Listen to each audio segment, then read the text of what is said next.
Premier League. Manchester United.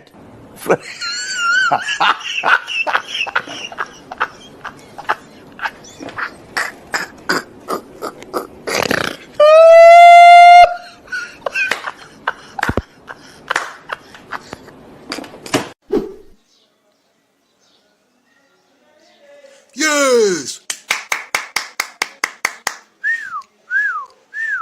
We are the Gunners.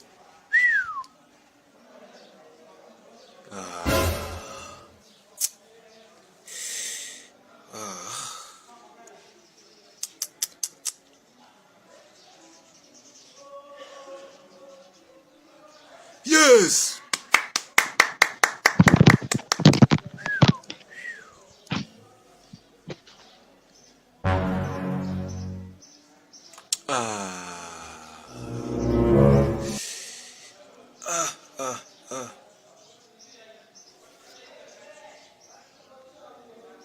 Yes! Wow!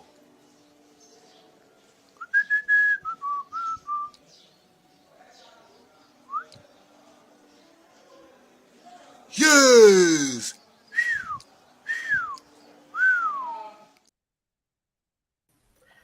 Naam, bila shaka anaitwa Odhiambore, namuona hapo juu kabisa pembezoni kulia. Anaitwa Odhiambore, ndiye shabiki wa klabu ya Arsenal. Alifanya kubashiri mchezo wa jana kabla mchezo kuweza kuanza. Kabla mchezo kuweza kuanza, na yeye ndiye ambaye amebashiri vizuri katika mchezo wa jana kiishia 3-2. Na niseme kwamba karibu sana mpenzi mtazamaji wa kipindi cha Jukwaa la Mashabiki ndani ya Walk with Sagini Live. Ukiwa nami Jason Sagini the Sports Archbishop, niko na wenzangu upande wa pili undercover Dan Ogega, na pia vile pia namuona Malenga Jimmy, pia naye yuko pale kwenye backstage, atakuwa anajiunga nasi muda si mrefu tayari kuweza kuzungumzia basi mechi zilizopigwa weekend hii, lakini haswa kipindi cha leo kinazungumzia haswa mchuano mmoja ambao ni mchuano uliokuwa mkubwa sana kati ya Arsenal dhidi ya Manchester United. Arsenal wakipata ushindi wa magoli 3-2. Sema nami kupitia pale mtandaoni Facebook, unanipata @Jason_Sagini, na pia unanipata kupitia mtandao wa Twitter Jason_Sagini, au pia kufuatia kwenye YouTube yetu inakuwa ni Jason Sagini the Sports Archbishop. Kwa hiyo fanya kutufollow, subscribe, like, share, na pia comment hizo tuambie basi unazungumzaje basi mada tofauti tunazungumzia hapa ndani ya kipindi cha leo. Karibu sana mpenzi mtazamaji, na pia karibu sana wachambuzi wangu kwenye kipindi cha leo, na karibu kubwa sana kwa Dan ambaye ametoweka sana muda mrefu, lakini hatimaye amerejea ndani ya kipindi, na moja kwa moja tuweze kuanza na gumzo hilo lakini kabla ya kuzungumzia gumzo la Manchester na klabu ya Arsenal, tutaanza na timu ya Newcastle ambayo hadi sasa mwanzo ilionekana kwamba kidogo ni timu ambayo kidogo ilikuwa na makeke na ilikuwa imeanza msimu vizuri, lakini hadi sasa nikaona kwamba kidogo licha kwamba wamekuwa na matokeo mazuri katika siku za hivi karibuni, nazungumzia kwamba wamepata kuenda mechi 15 bila ya kupoteza. Kwa mara ya kwanza kabisa wanaweka historia klabu hiyo ya Newcastle ikiongozwa naye Eddie Howe, inasema kwamba Newcastle are on their longest unbeaten run in their top flight history, 15 matches without losing. But then ukiangalia ndani ya mechi 5 wametoka sare 2, sare 3 na ushindi mara 2. Ni kitu ambacho labda kwa njia moja au nyingine inaashiria kwamba labda kidogo wanafanya kusuasua, au inakuwaje Dan? Yeah, first of all, jioni njema kila mmoja. I think imekuwa time kidogo kabla tuonane. Na wakati hili swali nilipata, mimi nilikuwa nafikiria they've been having a good season by their standards ukilinganisha na jinsi wamecheza last season. So I feel they are on the right trajectory. Tuanze na hapo kwamba going 15 games straight bila kupoteza kwa klabu ya Caliban Newcastle is even an overachievement on their part. They've really outdid themselves, and I think they're having the best season in their history as a club. So ukiangalia mara 2 ambapo wameenda 14 games straight bila kupoteza, moja ilikuwa 1959, nyingine ilikuwa 2011, but hizo walikuwa wameshikanisha ukimaliza season then unaanza. But this one they've done it, I think wamefanya in one season. Na ukiangalia the last time walipoteza against Liverpool ilikuwa somewhere in November, na kama walikuwa wanauliza shabiki yote wa Newcastle kama wataenda games zote bila kupoteza, I don't think kama kupatia answer ambayo ni yes. So I think for them they are doing well by their standards. See it wame stagnate in any way, but they are lacking quality huko mbele, na I feel kwamba kurejea kwake Alexander Isak utakuwa unamtolea Owen Wilson abadilika kustrike. So I feel they will be getting some goals game ambazo zinakuja, na sahii they're just doing just fine. Na I think game ya last Saturday I think walicheza usiku na Crystal Palace wangeshinda, but I think Bruno Gimaresh hakuwa 100%. Kumbuka ile game ya Fulham alipata jeraha lakini akalazimishwa kucheza, so I feel like Isaac akianzishwa alafu na Wilson apumzishwe kidogo, I think atakuwa anawapatia edge ambao wanahitaji huko mbele. But ukiangalia going forward, Almiron asipofunga they don't have another option mwenye anaweza wafungia, so I think they should be trying to find a player mwenye anaweza wapatia solution, yani because kutoka nyuma kwa solid defend vizuri, midfield iko poa, but huko mbele ndio hawana quality. That's why they're not getting the goals ambazo zinawapatia victory. But I think wakisign in the summer, wakisign 2-3 quality players wanaweza contest for the Premier League. Undercover kwa upande wako kwamba je, in the near future will we see Newcastle wakiendelea kushuka? Manake mechi ya juzi walitoka sare na pia katika mechi yao wametoka sare mara 3, inaashiria kwamba labda huenda wakaendelea kushuka ama watajikwamua na kurudi katika ile fomu yao ya kupata ushindi. Right, nafikiri Undercover kidogo hapo pia naye ametoweka, lakini ndio kwake Odhiambore, niambie kwa upande wako, do you think Newcastle will come back or they will still continue going down? Unmute. Nasema ni asante kwa kunialika na washukuru nyote kwa kufika. Nasema kuhusu Newcastle, wameonyesha mchezo bora season ianze. Wamepoteza tu dhidi ya Liverpool. Inaonyesha hiyo ni kwa sababu kocha kufiti, timu iko sawa. So the next match wanaona wako na Southampton. Southampton ni timu iko chini sasa hivi, watalimwa tu. So tunawako top 3. Sioni kama hii timu inaweza rudi chini. They are just going to kumaliza top 3, itakuwa sawa. Alright, manake Newcastle hao wamekwenda clean sheet 12 kwa maana kwamba wamecheza mechi 12 bila kufungwa ama kuruhusu bao, na ni zaidi ya magoli ambayo wameweza kuruhusu langoni pao, magoli 11 hadi sasa katika ligi hii ya soka kule Uingereza. Na kutoka hapo basi nisome jumbe za 3 kabla ya kwenda mbali, kabla ya kuingia katika mjadala rasmi wa Manchester na Arsenal. Na hapa namuona Alan wa Chilonga anasema kwamba yuko ndani, asante sana. Na pia namuona Edum Niga anasema kwamba Sagini kuna amani, Man Utd kupigwa, Arsenal are EPL champions. Hii imeenda, asante sana. Jumba Given anasema kwamba Arsenal won and the whole world is peaceful and happy. Alafu Magpi 001 Elvis Indiaza Gustavo anasema kwamba 2 signings are enough for us. Lately tume underperform but defense still remains good, kama alivyosema hapo mwenzangu Dan Ogega. Lakini kutoka hapo tuende katika mjadala rasmi wa kipindi cha leo, ambapo ni mjadala kuhusu basi mchezo ule uliochezwa jana usiku, na mchezo kati ya mabingwa watarajiwa in quotes, zungumzia klabu ya Arsenal. Wanaongoza ligi hadi sasa na alama 50 baada ya mechi 20, na inatokea kwa mara ya kwanza, manake waje kufanya hivyo kwa kipindi kirefu sana. Walipata ushindi wa magoli 3 dhidi ya 2 ya Manchester United wakiwa ugani kwao nyumbani wa Emirates, mabao kifungwa na Edin Ketia, magoli 2 pia moja ikifungwa na Bukayo Saka. Lakini ushindi mkubwa sana kwa Arsenal Undercover. Na ukiangalia hapa ni kwamba Arsenal katika mechi ya ufunguzi ya mechi ya mkondo wa kwanza, Arsenal hawa walikosa huduma za mchezaji huyu kwa jina la Thomas Partey, ambapo mchezo huo walipoteza. Lakini pia nao safari hii mkondo wa pili wanamkosa Casemiro Manchester United na wanaishia kupoteza magoli 3-2. Je, umuhimu wa viungo kati ya wawili ni gani kwenye vikosi vyote viwili vya Mikel Arteta na pia kikosi chake mkufunzi wa Manchester, mzungumzie Erik ten Hag?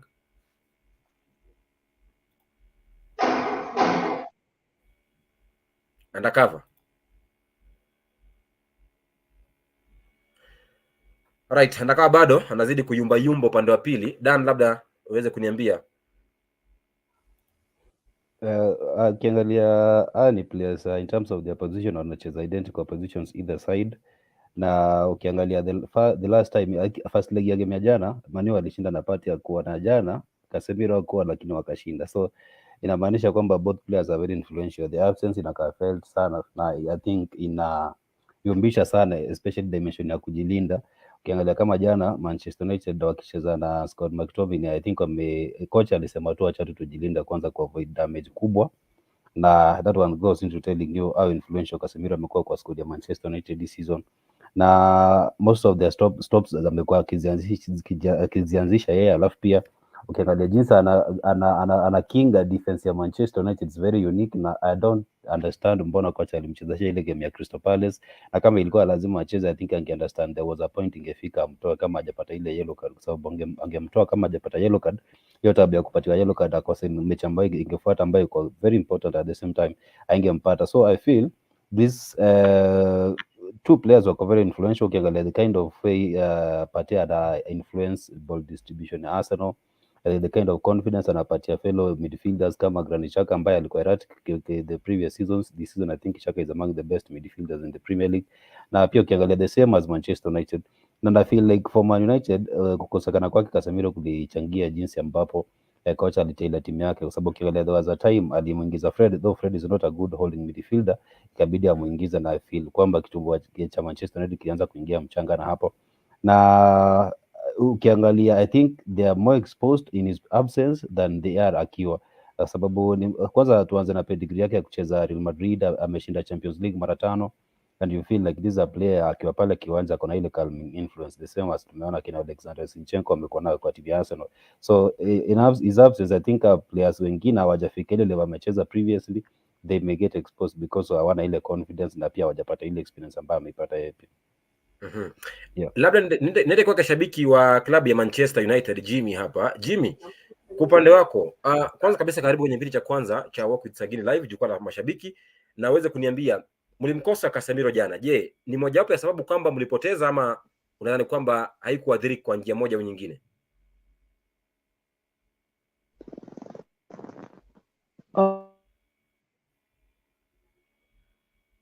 Jimmy unmute.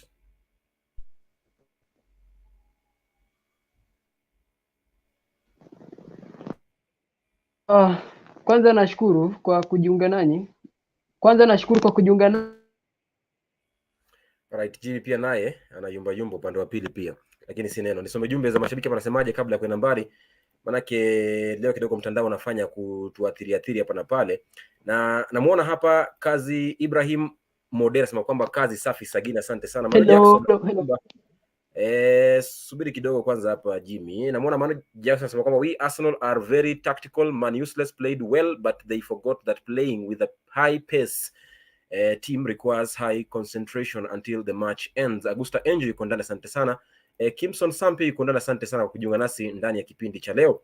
Na kutoka hapa basi tukwende katika mjadala huo kwamba labda nimuulize Odhiambore, shabiki wa Arsenal. Odhiambore, kwa upande wako unafikiri kwamba ukosefu wa Casemiro uliwasaidia kupata ushindi jana?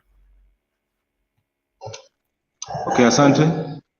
Anasema ilitusaidia sana, tulikuwa hata alipatiwa karibu sana. Najua ni mzungu. Angetusumbua sana. So ukosefu wake ilikuwa chance nzuri sana kwa Arsenal kupita katikati. Tuli on ball, ni pass hapo hivyo. Arsenal ilicheza jana game poa. Kama angekuwa tunajua but kutokuwepo kwake ilisaidia kwa njia moja au nyingine. Ulikuwa unaona ball ilikuwa ina concentrate kwa defense yao sana. So mid yao ilikuwa somehow ilikuwa chini. So unapata ball mingi Arsenal walikuwa na box yao. So inaonyesha kutokuwepo kwake iliwaathiri kwa kiasi. Ndio, na labda nyinyi kuwa na Partey pale katika uwanja jana kwa klabu ya Arsenal, je, kuliwasaidia kwa njia gani? Partey tunamwaminia sana, ni defensive midfielder mzuri, and hold ball, kishika ball, passes kawaida tunapeana left and right.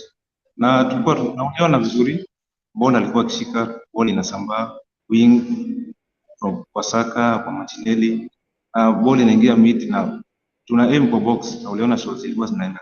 So ni player mwenye akiwa kwa field, ball yote ya mid ana hold, opponent hawezi songa mbele na ana pass mbele. So the attackers wanapata ball and they are able to shoot. Jimmy, kama unanipata, I hope now you are settled and you are okay. You're not confused on muting and unmuting. Uweze kuniambia mlikosa huduma za Casemiro. Na imani kwamba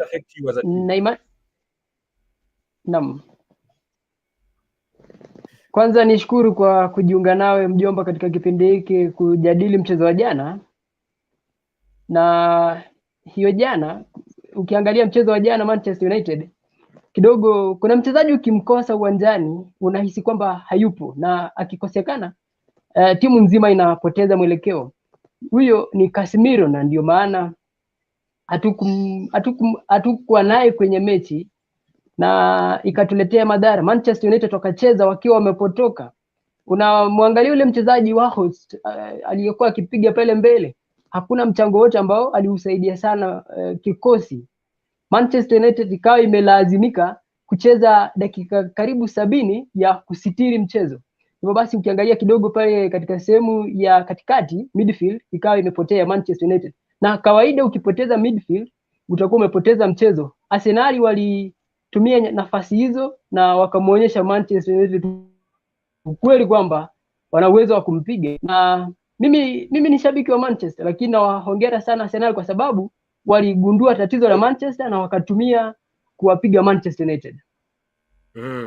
Asante kwa kauli kwamba labda akikosekana mchezaji mmoja basi mambo huenda yakawa kangaja, manake ukosefu wake Casemiro, kama alivyosema Dano kwamba anajiuliza maswali kwamba ni kwa nini katika mchezo wa Crystal Palace alimruhusu kocha Ten Hag kucheza, manake alijua kwamba ni mchezaji muhimu sana katika mchezo wa Jumapili, lakini kwamba hapo ukiangalia kwenye stats za wote wawili ni kwamba wamefanya kuchangia kila mmoja kwa asilimia kubwa. Thomas Partey mechi 15 magoli mawili, na pia magoli hayo pia amefunga Casemiro, lakini ameandaa magoli matatu Casemiro na hajaandaa goli lote lile Thomas Partey. Lakini ukiangalia katika kupiga pasi na pia kufanya zile tackles, basi kila mmoja ana asilimia kubwa ambayo ni nzuri na inasaidia klabu yake nyumbani kuweza kupata matunda mengi katika klabu yake ya Arsenal au klabu yake ya Manchester United. Kutoka hapo pia kuna swala la kuangalia mchezaji huyu kwa jina la Eddie Nketiah ambaye amekuja kwa kasi na radi sana, ukiangalia kwamba hadi sasa amewafungia magoli mengi licha kwamba hayupo Gabriel Jesus, lakini kinda huyu Eddie Nketiah anang'ara kweli kweli pale klabuni Arsenal.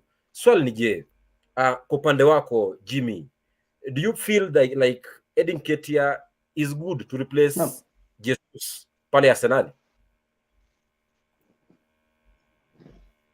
Ukiangalia mchezo wa jana na michezo mingine yote ambayo amecheza Nketiah, ni mchezaji ambaye anajituma, na uliona anachokifanya wakati anaingia katika mlango wa Manchester United. Ni mtu ambaye ana kiu na anataka kumuonyesha Arteta kwamba nina uwezo wa kuchezea Arsenal na kuisaidia Arsenal. Unakumbuka wakati alisajiliwa, kila alichosema wakati anazungumza na wenzake kwamba hatujaja hapa kwa sababu ya kuingia top 4, tumekuja hapa kwa sababu ya kubeba ligi. Wenzake wakacheka, lakini kwa sasa na imani akizungumza katika ile dressing room, Nketiah anasikilizwa sana kwa sababu ni ukweli. Ni mtu ambaye ukimpatia nafasi anacheka na wafu, na uliona jana amewasidi wale wachezaji wa Manchester United na alicheka na nyafu mara si moja, mara mbili.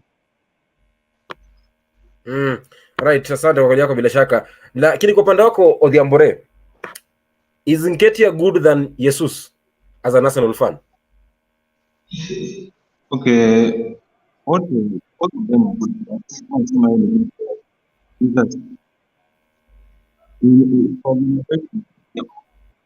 Okay, sort your sound Odhiambore, tukusikii. Sort your sound first. We can't hear you well. Maybe via earphones. Tukusikii. You are in an echo area. That's why we can't hear you. But namuona hapa anajiunga nasi sasa undercover. I hope now you can hear us undercover.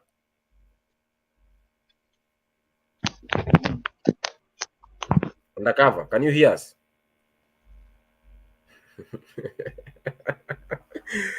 Nawapata, mimi mnanipata? Tunakupata lakini kidogo leo. Subiri kwanza. Dan, kwa upande wako Eddie Nketiah Jesus. Nawapata. Yes, nawasikia. Dan, Eddie Nketiah Jesus. Nketiah utatusahau kwamba ni player wa academy, na ukiangalia inakuanga ni dream ya kila player kutoka academy kuchezea timu ambayo anawakilisha akiwa mtoto, and for him is lucky like dream yake imekuwa true. Na kuna ile quote inasemanga si lazima ukuwe mzee kwanza ndio uanze kucheza kiwango cha wazee. If you are good enough, you are old enough. So I think chenye namaanisha ni kwamba at this stage, I think and at this point is very important the way the team is playing.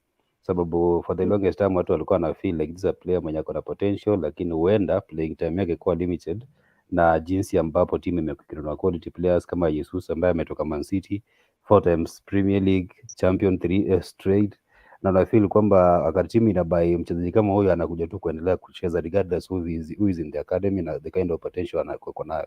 Na umehighlight vizuri sana 7 in 7 ni mtu ambaye anakuonyesha kwamba ako na ile njaa ya kusucceed despite kwamba yeye ni mchanga.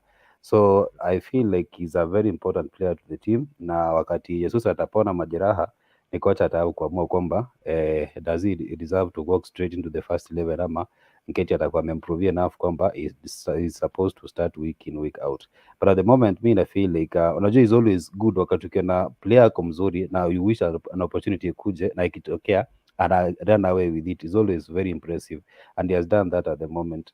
Na feel ni player ukimpatia kama 2-3 seasons akipata regular football na more exposure anaweza kuwa anacheza level yake na kina Robin van Persie, kwa sababu up to this point ukiangalia jana amepiga brace against Manchester United in one of the toughest games of the season. Kumbuka kwamba last season I think there was a game pia alifunga brace against Chelsea wakicheza Stamford Bridge. So ni mchezaji ambao una feel kwamba ako na potential and this is the right time for him to make the most of the opportunity ambayo inakuja his way kupata game time ya kucheza in his absence, in the absence ya Jesus, ya Gabriel Jesus. Na ikifika time ya kusema eti is he better than Jesus, I don't think he's better, but is a different proposition altogether, because ukiangalia wachezaji wote ni wako very different in the way they play. Jesus ako more of a facilitator, lakini pia anajua kufunga, but his end product is not as refined as Nketiah's. Na ukiangalia Nketiah is a poacher in the box, so as a coach you'd love kukuwa na hawa wachezaji wawili kwa timu yako such that in the case huyu mmoja yuko you can plug and play mwingine mwenye yuko. So I feel what atacheza very important roles kwa timu kushinda, iwapo wataenda washinde Premier League na tusianze kuita Champions League this time, kwa sababu bado games sasa hivi wamebakisha around 19 games, yeah, so it's a long way to go, but given the kind of consistency wametuonyesha hii season, I think amejiweka in a very good position to kuwa successful, but at the moment I think I'd advise them to go one match after another. Alright, hapa namuona kuna huyu kwa Virginia kunamuona kuna Suzling Chege Kondani anasema kwamba hello guys, nawapata live from Parklands. Mimi kama Manchester United bado na huzunika, inauma sana, lakini naye Nicholas Ngao anasema kwamba Nketiah is better than Jesus. His work rate, attitude is on point. At his age, I'd play him and bench Jesus. Virginia Sancho yuko ndani anasema kwamba Jimmy, weka simu yako full screen, hatukuoni. You put your phone in full screen so that we can see you. Wanalalamika pale kwenye comment section. Ngugi wa Iganjo anasema kwamba we showed that we aren't a one-man squad, we can do better even when any player is not in the first 11. We just did obvious mistakes that costed us in the last minute. Alafu namuona pia Nicholas Ngao anasema kwamba United missed Casemiro, Arsenal deserved the win, but I still feel they will get it wrong at some point. The title is very much open with over 20 points up for grabs. Ila basi nikusema na gumzo hilo la mchezaji Edin Nketiah na Jesus. Labda Odhiambore, now if you can hear me, hujavaa earphones bado Odhiambore, lakini tumekoma sauti iko sawa. Edin Nketiah na Jesus, who do you prefer to start?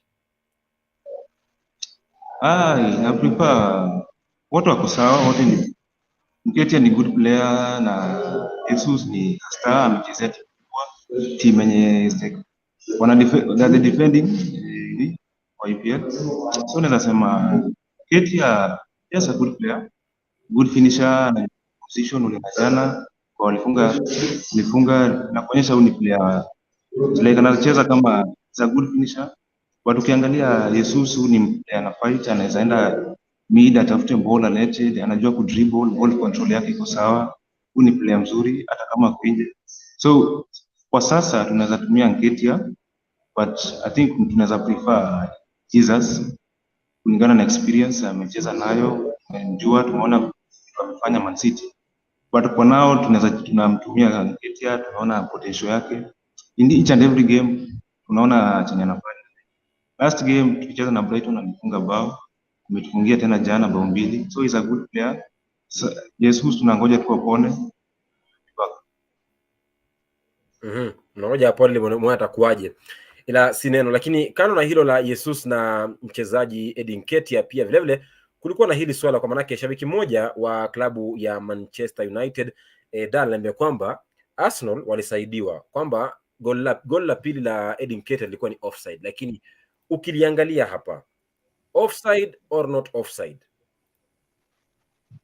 Kweli watu tunaangalia mpira kweli ama tunaangalia tu for the sake of doing it? Hii bao si offside hata kidogo, sababu offside ukiangalia hapa Wan-Bissaka ameplay on ile side nyingine, Zinchenko ako offside hapa, but alikuwa sha play ball akiwa onside. So kienda pale wenye Odegaard alipiga, Wan-Bissaka ameplay, actually Wan-Bissaka amefanya hiyo bao kwa ruled out, kwa sababu ukiangalia Martinez akosa amemplay offside, but Wan-Bissaka alireact late ambayo ilisababisha Nketiah kwa onside. Ndio maana hata linesman wa the other side hakuinua kijibendera. Na kuna watu walikuwa wanasema hii game kwamba Nketiah alikuwa amekuja na ngoma kiwanja anachezea Wan-Bissaka na dance anasahau kumark. The same as venye ilikuwa bao ya kwanza, amemark the last kama 2 seconds, cross ikipigwa ndani, Tania anamwacha, ana shake off, anakimbia peke yake kwa space, anafunga. And I think it's down to the intelligence ya players. As striker, that's what you're always encouraged to do in a game. Kwamba lazima, si obvious there is a defender who is on you kila wakati, so is upon you kuona kwamba ile throw off balance upata advantage ya space, kwa sababu unapata hapo kwa in a situation yakiwa kwa box, kila player anataka ngatu, unaambiwa kwa mark your man. So whatever the strategy utatumia ku shake off your marker, upate space, the same intelligent runs zenye Haaland anafanya kule Man City. So na mimi as I encourage my fans wakati tunaangalia game, tusikue tu carried away by emotions, just try to study a player vile anakimbia.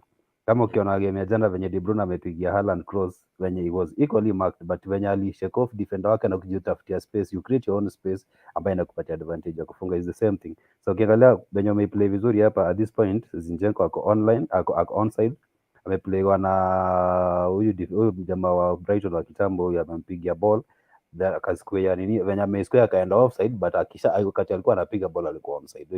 Ikifika kwa Odegaard, Nketiah ako onside, but Martinez amemplay offside, but the other side reaction slow kutoka kwa defender wa Manchester United, namba anaitwaje huyu Aaron Wan-Bissaka amemplay onside. So generally it's a clean goal ya nyamba, hata referee angehitaji kwenda kwa VAR kuangalia. Yes. Right, undercover, if you can now hear me now, nataka kuzungumzie mbinu za wakufunzi wote wawili, Mikel Arteta na Ten Hag. Ni mbinu gani ambayo alitumia Mikel Arteta kuweza kuzuia ile mpira ya kushtukiza, yani counter attack ya kocha Ten Hag?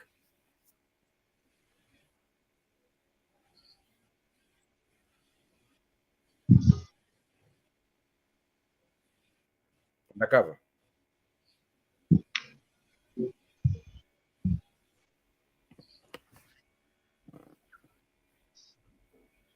Undercover.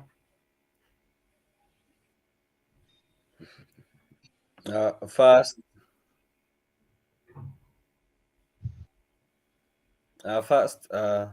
please confirm kama unanipata.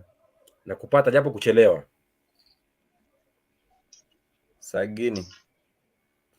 Right, nichukue pumziko fupi mtazamaji ili nirejee katika kipindi, manake naona kidogo wenzetu wawili hapa wanapata kuyumba, manake wanashika kigumizi cha mtandao, lakini si neno. Nisome jumbe za wawili wanasema napo pale kwenye mtandao wa Facebook. Namuona Virginia Sancho anasema kwamba the goal was onside, no doubt. As a United fan, I agree it's a goal. Suzling Chege anasema kwamba haki inauma last minute. Kweli kabisa. Nicholas Ngao anasema bila shaka yote. Namuona hapa Evans Owo anasema kwamba Manchester should not have any excuse that they played twice a week. Playing twice a week is their greediness of silverware. Aye. Now you're not talking any facts. It means they have a squad that is capable of playing twice a week. Okay, this is not factual. I cannot read it on air. It's not factual at all because it's a fixture. A fixture, you cannot say they have the greediness of playing two fixtures. Anyway, si neno. Nachukua pumziko fupi ndani ya kipindi tuweze kuendelea na mjadala wa kipindi cha Jukwaa la Mashabiki ndani ya Walk with Sagini live. Si ndio, manake tunakuja kuzungumza basi Manchester, je, walikosea wapi? Na je, nini kiliwafanya kwamba wakapoteza mchezo wa jana mikononi mwa viongozi wa ligi Arsenal? Usiende mbali, endelea kuwa nasi. Huoni kama unaweza athirika ukiwa hapa mahali huko? Hapa naweza athirika, hata naweza kufa, kwa sababu naangalia naona tuko na mahali pa hatari. Lakini wewe unataka kuendelea kukaa mahali kuna hatari? Hata nimekuja tu na hata naona niende tu, kwa sababu sasa I have no idea about staying myself here. Ingawaje sio hivyo, wananchi wa Nairobi nataka nilie na nitoe rambirambi, kwa sababu hii maneno nimeona sio mazuri. Wacha nilie kwanza. Tumezunguka haki. Huoni kama unaweza athirika ukiwa hapa mahali huko? Hapa naweza athirika, hata naweza kufa, kwa sababu naangalia naona tuko na mahali pa hatari. Lakini wewe unataka kuendelea kukaa mahali kuna hatari? hata nimekuja tu na hata naona niende tu, kwa sababu sasa I have no idea about staying myself here. Ingawaje sio hivyo, wananchi wa Nairobi nataka nilie na nitoe rambirambi kwa sababu hii maneno nimeona sio mazuri. Wacha nilie kwanza. Tumezunguka haki. Naam, bila shaka basi ni mbwembwe zile za mtandao kwamba kidogo kunakuwa na zile kashfa kwamba labda wangejiondoa mapema, manake ni kilio kila siku. Manake Manchester katika mchezo wao wa juzi wa siku ya Jumatano kati yao na Crystal Palace walitoka sare ya goli 1-1, na ni kwamba walifungwa goli la muda wa ziada dakika 90 mpira ikabu kupitia mchezaji Michael Olise. Lakini pia jana katika mchezo wao wa Arsenal pia nao vile pia walipoteza kwa njia kama hiyo. Walipoteza katika mchezo wa Crystal Palace kupitia dakika za mwisho za kipindi cha pili, dakika 90 ya mchezo wakapigwa bao na mchezaji mwite Edin Ketia na kuishia 3-2. Ni masemo makubwa sana. Jimmy, what do you say about conceding late goals for your team? Mwanzo ni kuwalaumu wale madefender, kwa sababu moja, wakati tunajaribu kutafuta bao la kusawazisha kama jana kwa mfano, unapata kwamba kuna uzembe baina ya wale madefenders. Sasa Manchester United kidogo tunafaa kurejea ile Manchester ya kitambo, Manchester ambayo tulikuwa tunacheza mpaka sekunde za mwisho. Lakini ukiangalia kama mechi ya Palace, tumekuja hapo tukajipotezea. Unaangalia mechi ya jana Arsenal, dakika za mwisho tulikuwa tunahesabu kwamba labda tumemalizia sare, lakini uzembe tu wa madefender ikatuletea taabu. Kwa basi ni kosa ambalo ni madefender wanachangia pakubwa sana Manchester United kuja kupoteza kama mechi ya jana. Pia mambo mengine yale ambayo tungependa pia kuzungumzia kuhusiana na late goals, ni ishara kwamba ile team spirit kidogo ni kama sisi tukifika dakika za mwisho tunaona tumemaliza mechi tu, tumemaliza tu. Sasa ni vijana wa Manchester United wanafaa kuhakikisha kwamba wanacheza hadi sekunde za mwisho, hadi kipenga cha mwisho, ili kujihakikishia nafasi bora, kwa sababu ukiangalia mpaka sasa nafasi ya 4, alama ni 30 na hizo 9 ni dalili kwamba wenzetu wanakuja, na Manchester United hatufai kuzubaa, kwa sababu wanasema wenyewe kwamba ukizubaa siku zote utapata bwana si wako. Right. Bethwell Kugeroniot anasema kwamba keep up the good work, asante. Kimson anasema kwamba tuned in kutoka Maseno, inatazama basi, asante sana kwa kutazama. Alafu hapa namuona pia vile vile mbona Nicholas Ngawi yuko ndani, namuona kuna mmoja hapa ametuma kauli ndefu sana. Ngugi wa Iganjo anasema kwamba it was a goal. Bila shaka hii imekuwa ugonjwa yetu ya kufungwa on the last minutes, but the coach should work on that. I congratulate Arsenal, but the league has just started. It's funny, and it's something that you cannot believe, because Manchester fans nowadays, or recently, or today, they are so easily swept away to say congrats to Arsenal fans. So inaonyesha kwamba mpira udunda na siku zote inatunganisha. Namuona hapa Ngugi wa Iganja anasema kwamba we did our best, but kidogo midfield needed Casemiro at some point, but missing the chances we had ndio tuliadhibiwa. We must fight until the final whistle. Mwana Sport nene pia nami jiunga nasi anasema kwamba anafuatilia bingwa kazi kuntu, asante sana. Dan, tuzungumzie makocha wawili, Ten Hag na Arteta. Tuanze na Arteta. Arteta alitumia mbinu fulani ya kuweza kuzuia mipira ya counter attack ya Manchester, haswa kipindi cha pili. Je, alifanya vipi? Hii game unajua kuna ile wakati unaandika umeenda kuona game, then you need to write a report. For me, if I was to write about, ningesema ilikuwa ni kama ile ping pong. Huyu anapiga, wewe unapiga. Huyu anapiga, wewe unapiga. But the mistake Manchester United walifanya ni kwamba they went ahead, wakasit back kwa absorb pressure, alafu washika on the counter. Na little did they know kwamba Arsenal walikuwa ready, kuwa patient enough kupass the ball around, wako comfortable with their playing style, alafu eventually watafute bao. Walipata equalizer ina similar manner, wakaenda ahead, alafu Man Utd wakaamka kaanza kuwashambulia, kapata equalizer, then wakasit back. So the moment Arsenal score the third goal, it's very late for them to mount a serious attack and result na bao. So I feel absent yake Casemiro, I think iliwa affect in the way they defended. I think iliwatoa confidence pale katikati, waka feel like they cannot go to na Arsenal given the quality they have in their midfield. But mistake yenye I think coach wa Manchester United alifanya ni kumuingiza Fred, kwa sababu kielewa Fred is not a good defender. I think he's a fair weather midfielder ambaye anashine wakati timu iko ina dominate. Haizi kuja kwa timu ambayo mna struggle. Kama unakumbuka kama last weekend ile mchezo wa Manchester City alikuwa amepatiwa road ya command mark KDB, of which alifanya very efficient, but when alikuwa around yeye Casemiro alikuwa ambaye alikuwa na mshield zile weaknesses zake za kudefend, which was not the case game ya jana. So I feel hapa pia alikosea sana, kwa sababu ukiangalia wakati bao la 3 linapigwa yeye ndiye alijaribu kupiga tackle because he's not a good defender. Odegaard akatafuta kwenye mpira ukafikia straight ambaye akabao nyuma ya goalkeeper. So I feel hapo ndio kocha alikosea Manchester United, na pia ndio Manchester United in process of developing as a team. They're trying to find an identity in terms of how they want to play. But at the same time, I don't feel like advising your players to keep backups and press is a good idea. Kwa sababu what if your opponents wako na every asset yenye inaweza wapani? For example, kama game ya jana ya Arsenal wanajua they have a good midfield. Partey alikuwa anacheza is a flow general, in fact ana dictate play pace na kila kitu, but mkianza kusit back inamaanisha mnawapatia ana allowance ya kuingia kwa box na ama kuingia within an area ya kuwa hurt. Tukipatiana case on point ni hii yenye ilikuwa napata Wan-Bissaka wakati Arsenal wako na ball, anarudi juma kabisa, anaanza kucheza kama center back, which now afford all the space wanahitaji hapo kwa wide areas, walete cross ndani ambazo ni hatari. Penye tulipata bao la 3, alafu pia hata even the first the equalizing goal ilikuja in a similar manner, sababu unapata kuna mtu alikuwa Odegaard ako na ball hapa kwa edge ya box, Shaka amekimbia pale side ya juu, ako na all the ground ya kumanipulate cross yake ifikie mwenye ni teammate ako ndani ya box. So hapo hiyo advice ya kusit back I think ili backfire against Manchester United, na the idea kwamba kumbuka at half time I think it was 1-1, but Arteta insist on the players keeping their playing style na pia wacheze in a way they are comfortable.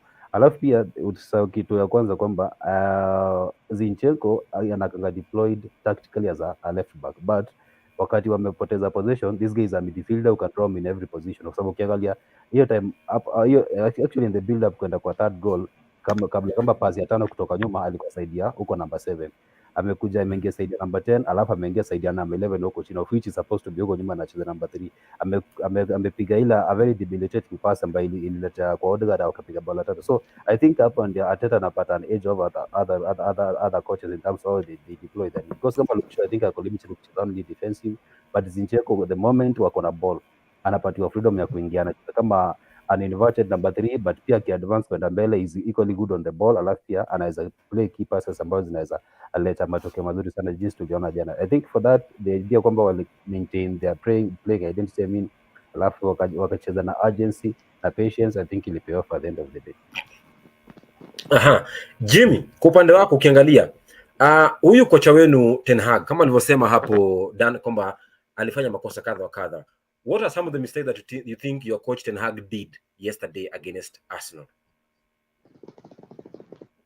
Kosa la kwanza ukimwangalia kocha ni jinsi aliwachezesha vijana. Formation ni 4-3-2-1 iko sawa, but ni coordination ilileta noma, kwa sababu ukiangalia mtu kama ukimwangalia Anthony alipokuwa anacheza, Anthony amekuja kuleta beauty kwa football. Yes, it is allowed, lakini angalia time alikuwa anateka akiwa na ball, amezunguka vijana wamekwenda, lakini hataki ku release ball. Makosa yenye hiyo ni kitu angefaa kusolve wakati walikwenda ile after time, but wamerudi wamekuja kucheza the same thing, wamekuja ku maintain badala ya ku change. Creativity kidogo vijana walikosa. Arsenal walikuwa kila kona, ukiangalia upande wa Saka anatembea tu na ball, vijana wanamtoroka. So we are busy defending goal, lakini hatutaki kuchukua mpira kwa mchezaji. Hakuambia chochote kuhusiana na game. Wao walikwenda tu mapumziko. So ni kosa coach pia ukiangalia haya. Amekuja akamweka, amemchezesha over 8 minutes. Huyu new player, the whatever Warhost as the name suggests. Badala ya kumbadilisha amlete mtu mwingine pale, yeye amechezesha tu, unaona? So ni kosa ambalo alifanya. Pia ukiangalia right. Yes. Pia ukiangalia kitu kingine ni kwamba anaitwa Warhost.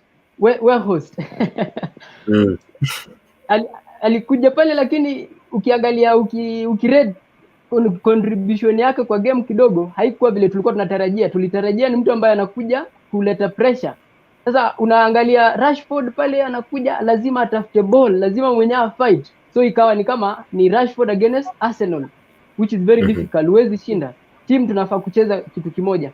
Alafu watu wanasema kwamba Manchester tumecheza games nyingi, we are tired. No, that should not be the reason as to why we are losing against Arsenal. Kidogo creativity ilitutoka jana, tukataka kucheza ile like we want to win. Unamwangalia Fernandes jana tu kuona zile assist za Fernandes zikifanya kazi. Kidogo Fernandes alikuwa tu ni mtu anacheza soft ball. Ulikuwa unaangalia ni mtu akiguzwa tu, he was just there. So nadhani kidogo next time tunafaa wakati tunacheza any game, tucheze game because number 1 we want to win as a team. Number 2 tuwe na ile teamwork as a team. So coach sasa najua kama ni kuambia about teamwork, they should be in that consistency. Wacheze kama team, waache kucheza personal ya like mimi lazima nifunge. Uchoyo ya Rashford kidogo pia hakumwambia, bado Rashford amerudi na amekuwa tu mchoyo hivyo. Almost 2 goals, ameenda mpaka box, hataki ku release ball. Ndio. Yeah. All right. Dan. Jimmy amegusia wachezaji wawili ambao nataka tuwazungumzie. Wa kwanza akiwa ni huyu kwa jina la Weghorst, alafu wa pili akiwa mchezaji Anthony wa klabu hiyo ya Manchester. Tuanze na Weghorst.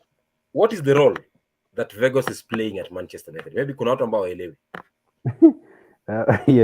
This is very shanga, but ni sawa na maelewa because kama shabiki wa Manchester United we expect mtu amesainiwa alete impact kwa game, but angalia jinsi mmecheza jana, angepata bao hata moja, labda kama angepata kwa set piece inge make more sense, but yeye you are not a dominant side. Kwanza Fernandes hana impact kwa game actually. Unaona kama ukiangalia position by position, ukiangalia players uanze kusema nani utamchagua mwenye anaweza break into kwa hiyo first 11 ni Rashford peke yake, kwa sababu ni mchezaji ambaye akona focus, anacheza well in his position, alafu can bring others into play, alafu akona end product ambao ni bao wenye amekuwa kipiga 9 in 9 for the tangu kutoka World Cup.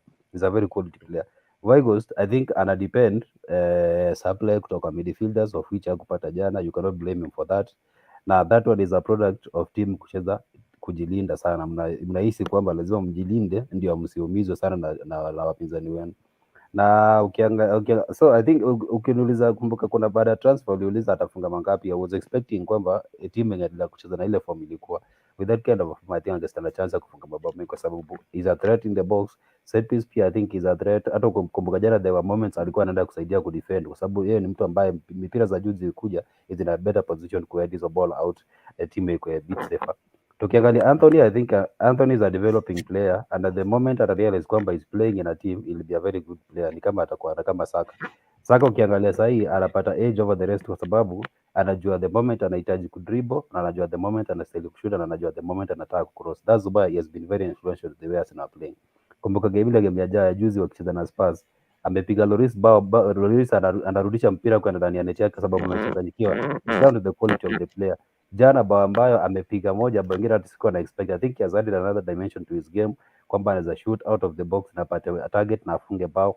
Na I think it was a mistake kuacha Eriksen aende kumark, sababu Eriksen in terms of pace alafu pia ukiangalia ajui ku defend as a midfielder ambaye anacheza namba 10, like it was a very ill-advised idea ya kumpatia tia mark Saka for that moment, sababu in that moment I think ku defend it was a wrong idea ku deploy, na at least mungepatia hata Luke Shaw ambaye ni natural defender anaja kushut out striker.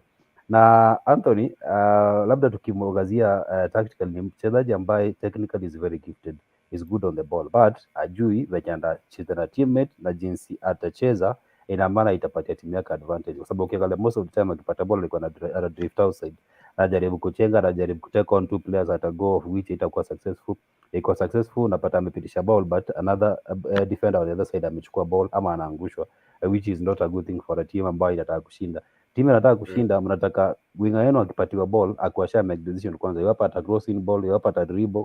Of course dribbling ya advice wakati kwa 1-on-1, na utadribble kama una feel like utadribble ikuwe successful, and again uko in an advantageous position at the end of the day, but usidribble for the sake of doing it.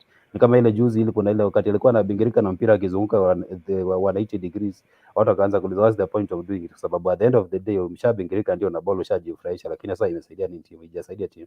So I think anahitaji kuongeleshwa na mtu ambaye ako na experience, and if at all kama anasikiza, he should also learn from other players wanacheza in his position ambao amekuwa successful, which is equally important.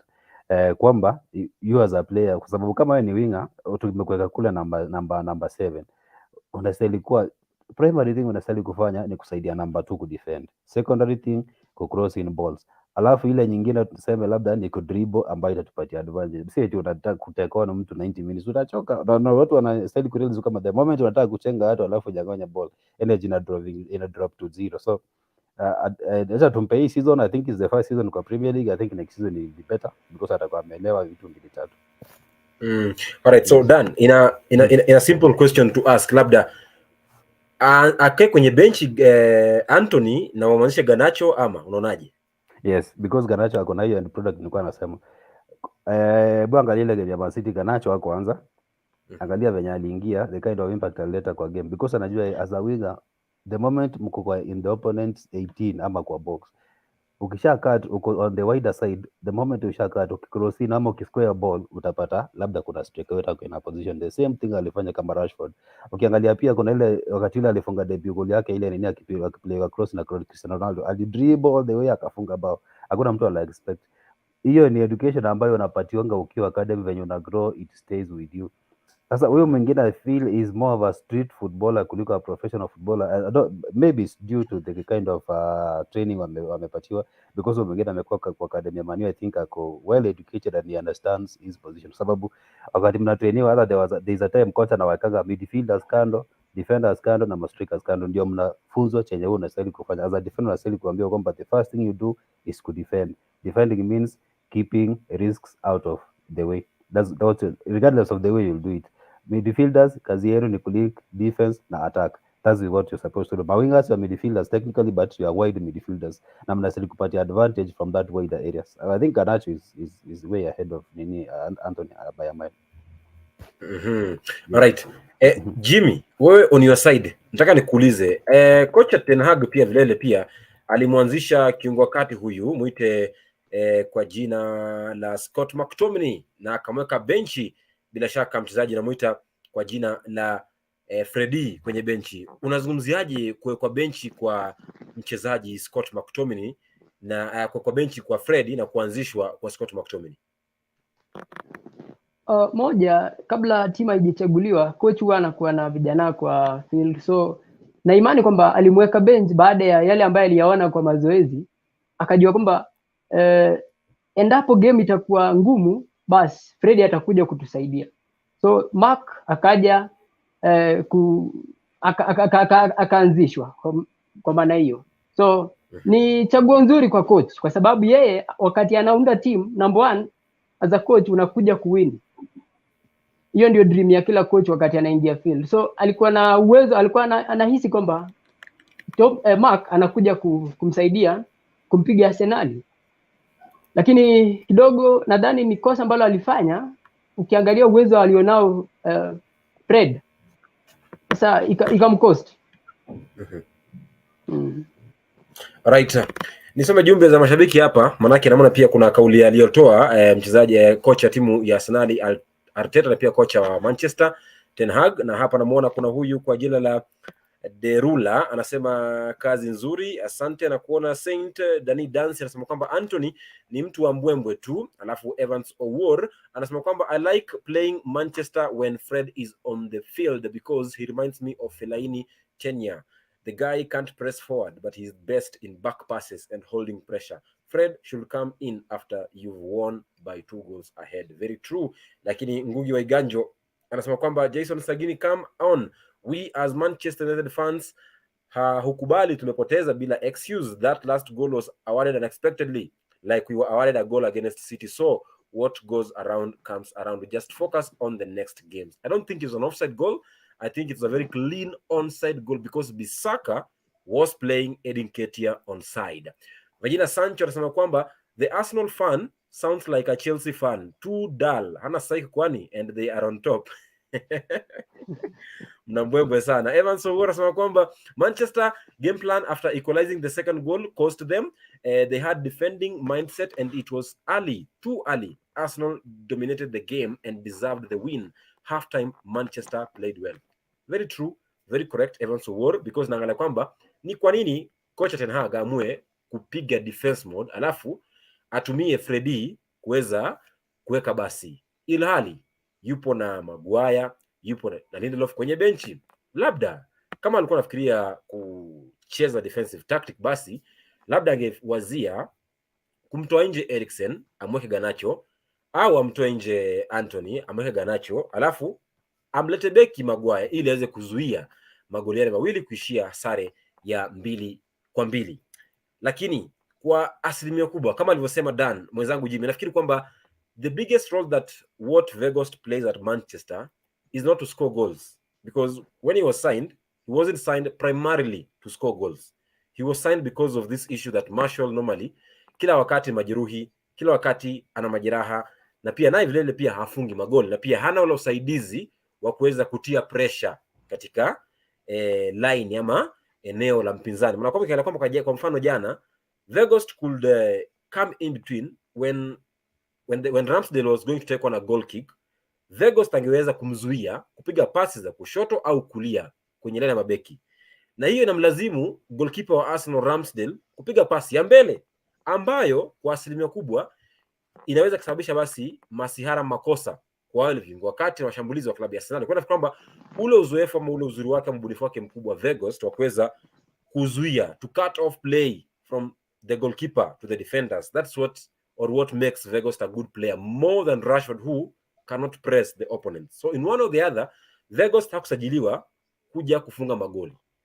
Alisajiliwa manake hapa wale ambao wana uwezo wa kufunga magoli ni kina Rashford na kina Eriksen na kina Bruno, ambao tofauti kwa leo Martial hayupo. Lakini sineno, namuona Waiganjo Ngugi anasema kwamba ilikuwa ni offside. Okay, it was an onside goal. Waiganjo Ngugi, let's just agree it was an onside goal because Bisaka was playing Edin Ketia onside.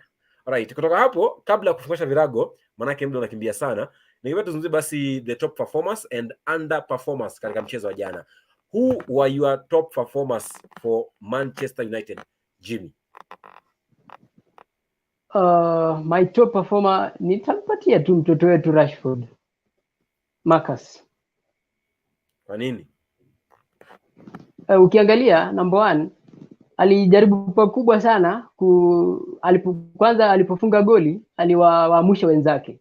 Number 2, ukiangalia mchango wake alikuwa anajaribu kupiga zile, unajua set pieces zake zilikuwa kidogo zinatishia defense ya Arsenal. So na pia ulimuona mara nyingi wakati kibeumana huko mbele, pia ni player alikuwa all round. Yeah. Kwa hiyo wengine wote walikuwa maembe au unasemaje? Hapana. mchango wake unajua kila mtu ana macho, wewe unavyoona si vile mimi nitaona bwana.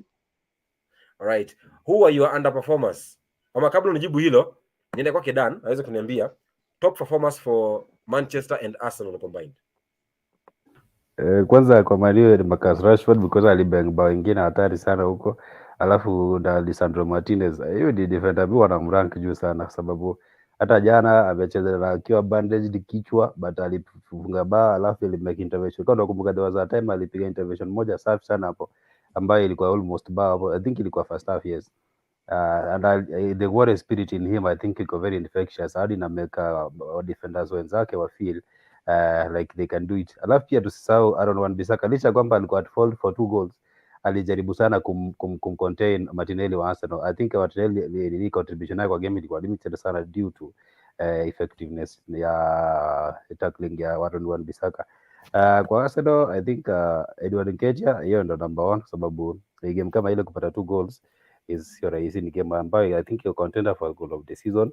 Pia Saka he added another dimension to his game, shoot out of the box, kufunga. Kumbuka there is also mwenye alipiga ikapiga post, so ni mchezaji ambaye very very very influential. Alafu pia goalkeeper Arsenal pia alicheza poa, licha kwamba alifungwa 2.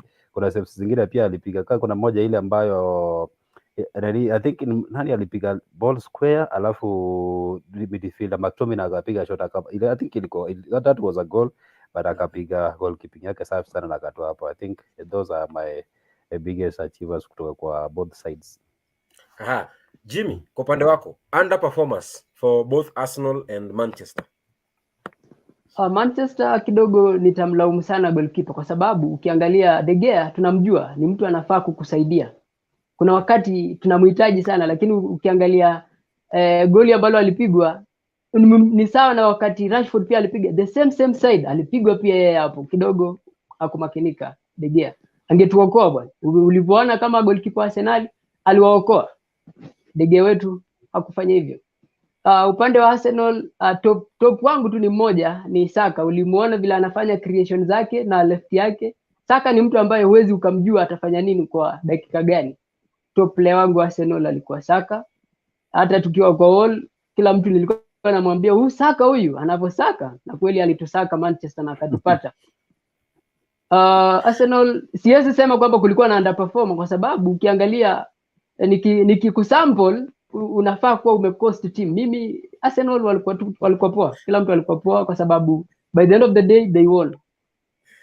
Alright, kufikia hapo sina lazima ni kwamba pia kocha wa timu ya Arsenal Mikel Arteta alizungumza hivi baada ya mchezo, akasema kwamba we never won it, we are halfway through the season, there are other teams with much bigger squads that have already won a lot, so let's go day by day. Kocha Mikel Arteta wa klabu ya Arsenal, lakini mwenzake wa klabu ya Manchester United anasema kwamba you can always get better in life in it, baada ya kula kadi ya njano katika mchezo jana dhidi ya klabu ya Manchester. Lakini kocha wa timu ya Manchester United pia alisema hivi baada ya mchezo, anasema kwamba at this moment I am annoyed. I also told the players if you want to win trophies, titles, we have to change our mentality. Kocha Ten Hag baada ya mchezo wao jana dhidi ya Arsenal. Kumbuka basi kwamba pia jana kulikuwa na mechi kadha wakati ambapo klabu ya Man City ilipata ushindi wa magoli 3-0 mikononi mwa Wolves, na alifunga magoli yote robot yule.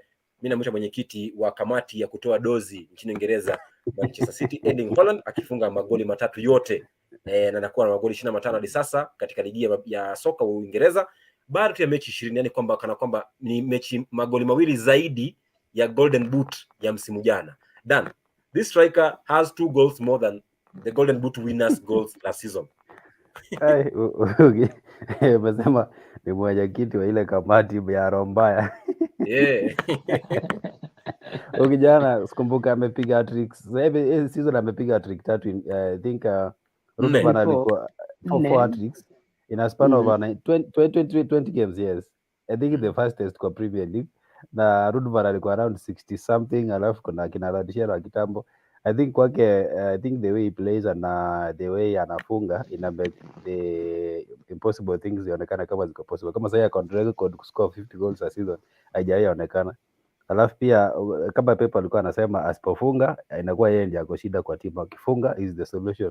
So he is a unique player, let's appreciate his talents, na I feel ni mchezaji ambaye I just appreciate his talents. Alafu pia ndio Man City they have to change the way they play, na it's not his mistake, kwa sababu akianza kucheza tikitaka atakuwa ana feel out of the team. So tumpatie time. He's still a youngster. Kumbuka kwamba he's still a youngster. That's the most shocking thing and the most scary thing about him as a player. So I think we can only expect better things from him, na I feel this season anazafika 36-40 goals, na sasa because I know tumefika katika tayari ako na more than 21, ambayo inamweka in a good position kuvunja rekodi ambazo ziko. Alafu I think ana performance kwa Man Utd nimeiba tu kidogo. Eriksen na Fernandes they never showed up. Kwa Arsenal I think ni Benjamin White ambaye alipata yellow card very early, ambaye ilisababisha atolewe Tomiyasu ingia, na sababu Arteta alikuwa na feel ikifika crunch time ile time you need to make bad tackles atakuwa anapatiwa red. Yes. That's very true. Kufikia hapo niseme labda Jimmy, kama una kauli kuhusiana basi na Haaland. Moja ni kumhongera Haaland. Ni mchezaji ambaye alipoanza kupiga magoli watu wakasema kwamba ni bahati. Baada ya World Cup, kumbuka yeye hakuenda World Cup, sasa kidogo akazuazua kwa sababu labda hakuwa kama wengine, lakini kidogo baada ya kucheza mechi 2-3 Haaland amerudi mahali ambapo tunamjua. Ni kijana mzuri, ako na talent mzuri, na sisi tunamtakia kila laheri. sisi ni watu wa Manchester, lakini tunamtakia kila laheri Haaland. Hiyo ni uongo bana. Na pia msahau kwamba mshambulizi wa timu ya Manchester Rashford pia naye amefunga magoli 9 tangu kombe la dunia na ndiye mchezaji bora ama mfungaji bora hadi sasa tangu makala ya kombe la dunia, akiwa goli moja zaidi ama mbele ya Erling Haaland ambaye amefunga magoli 8 hadi sasa kutokea kombe la dunia, na anakuwa on form striker. He has scored in 9 straight games baada ya kombe la dunia. Mchezaji huyu mwite Marcus Rashford. Pia kulikuwa hapo, manake pia leo ni kwamba amefanya kutimuliwa kwenye klabu ya Everton Frank Lampard. Kisa ni matokeo mabovu, manake Everton kwa sasa hivi ipo nafasi ya 19 katika ligi ya soka ya Uingereza, wakiwa basi katika eneo lile la kushuka daraja, na ni kwamba ashaondoka klabuni Everton Frank Lampard, kiungo wakati wa zamani wa klabu ya Chelsea na pia timu ya taifa ya Uingereza, na hatima labda kwa asilimia kubwa labda Marcelo Bielsa na Sean Dyche, wote wawili hawa wapo mbioni kuweza kuchukua hatamu za uongozi pale klabuni Everton, kuweza kuwa kocha mpya wa klabu ya Everton. Kufikia hapo niseme asante Dan na Jimmy kwa kufundisha makala haya kwa njia moja au nyingine, kwa ni bomba. Niseme asante sana za dhati, na pia wewe uliokuwa nasi kama mtazamaji kuanzia mwanzo hadi mwisho. Sasa pia asante kwa mwelekezi wangu Dennis Njoroge, na pia mpigaji posta Jeremiah pia Chipai amekuwa mwenye mafanikio makubwa sana kwenye kipindi cha leo. Niseme asante. Kila siku basi Ijumaa tutakuwa tena katika mchezo ama katika kipindi kingine cha jukwaa la michezo na mashabiki siku Ijumaa kuanzia saa 3 hadi saa 4 kamili. Nimekuwa Jason Sagini Sports Archbishop, kama ilivyo ada. Michezo ni yetu na sporti ni sisi, na kutakia usiku mwema.